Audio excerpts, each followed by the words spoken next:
Saya akan menerangkan tentang perjalanan bagi sistem cool room.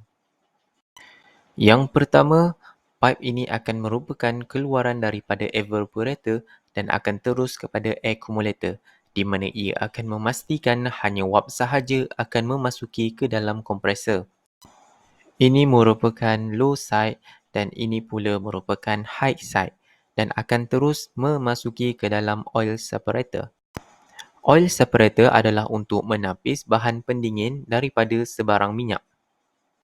Seterusnya, ia akan disalurkan kepada kondenser bagi membebaskan haba. Seterusnya, ia akan keluar melalui saluran bawah dan akan memasuki ke dalam receiver, di mana ia akan memastikan bahan pendingin 100% dalam bentuk cecair. Seterusnya, akan memasuki ke dalam side glass. Side glass adalah untuk memastikan gas refrigerant berada dalam keadaan mencukupi dengan melihat tiada sebarang buih putih di dalamnya dan akan terus ke kondenser di dalam ruang penyejuk. Ini merupakan di mana ia berfungsi adalah untuk menyerap haba di dalam ruang ini. Ini pula merupakan hos bagi keluaran takungan air. Dan paip ini pula akan keluar kembali ke accumulator dan terhasillah satu kitaran. Ini merupakan switchboard dan hijau dan merah merupakan lampu running dan trip bagi kompresor. Uji leri awal. Bagi proses uji leri ini akan menggunakan pelayar boleh laras dan tolok pancarongga.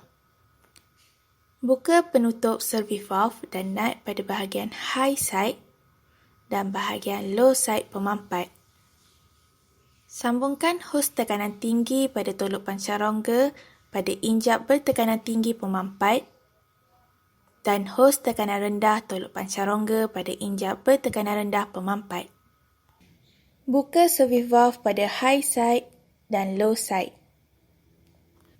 Setelah itu, ambil bacaan tekanan rendah dan tinggi pada tolok pancarongga.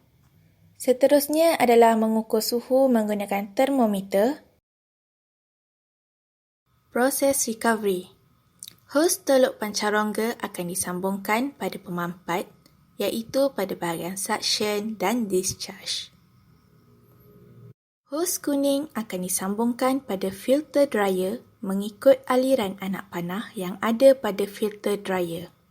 Seterusnya, sambungkan hos dari filter dryer ke inlet recovery machine, manakala hos merah disambungkan ke outlet recovery machine. Hos dari outlet recovery machine akan disambungkan ke recovery tank. Resetkan penimbang dan letakkan recovery tank di atas penimbang dan catatkan bacaan.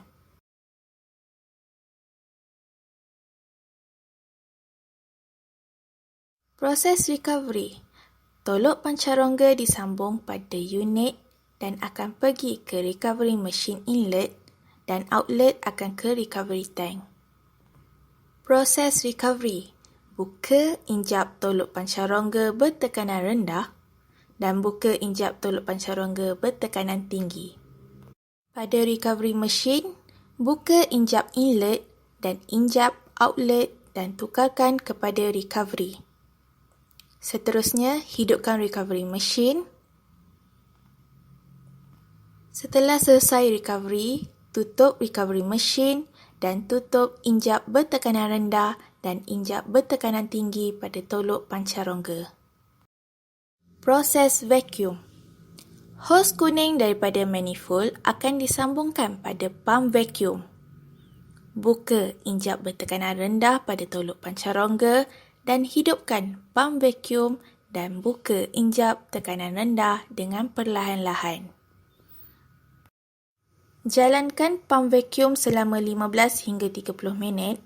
Apabila selesai, tutup injap tekanan rendah dan matikan pump vacuum. Proses charging. Buka hos penyambungan tolok pancarongga pada filter dryer dan sambungkan pada tangki bahan pendingin R404A. Letakkan tangki bahan pendingin atas penimbang. Buka injap bertekanan rendah pada tolok pancarongga dan biarkan gas bahan pendingin memasuki sistem. Uji lari akhir. Hidupkan sistem cool room. Selepas sistem dihidupkan, tutup service valve dan lihat tekanan rendah dan tinggi pada tolok pancarongga. Perhatikan kaca cerap dan lihat sama ada bubble ataupun tidak.